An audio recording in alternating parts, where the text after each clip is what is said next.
Thousands of police officers and security service members will be deployed during the Queen's funeral.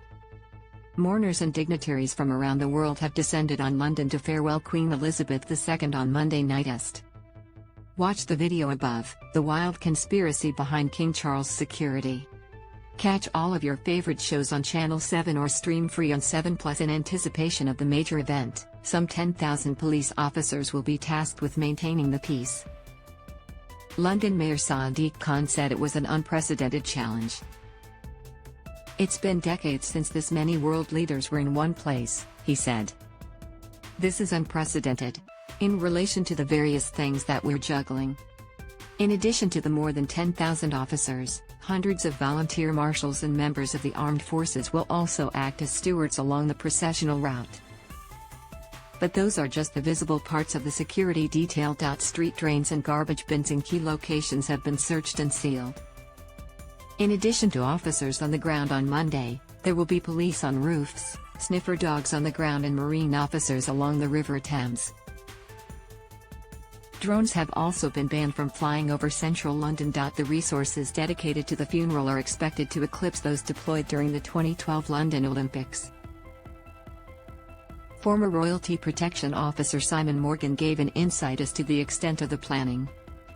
He told Sunrise there were several agencies involved in the operation. "Responsibility for this operation now rests with the Metropolitan Police as the lead organization," he said.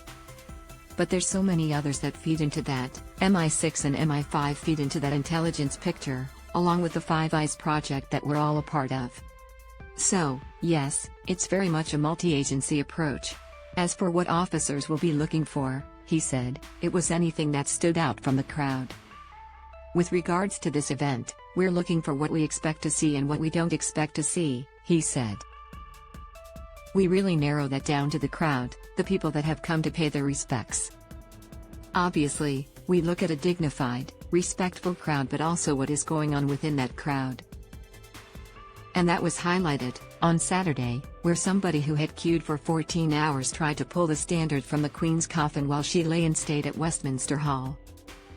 That individual had been in the crowd and been in the queue, but he hadn't engaged with anybody, didn't want to make eye contact with anybody, and people thought that was strange, but unfortunately, they didn't seek to tell a police officer.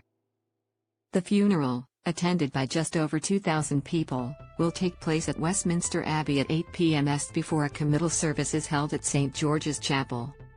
Among those in attendance will be Prime Minister Anthony Albanese and 10 everyday Australians. And finally, thank you all for watching the video. Please like and comment your opinion so we can discuss together. Don't forget to subscribe, press the bell to follow and update many other interesting news. See you in the next videos. Goodbye.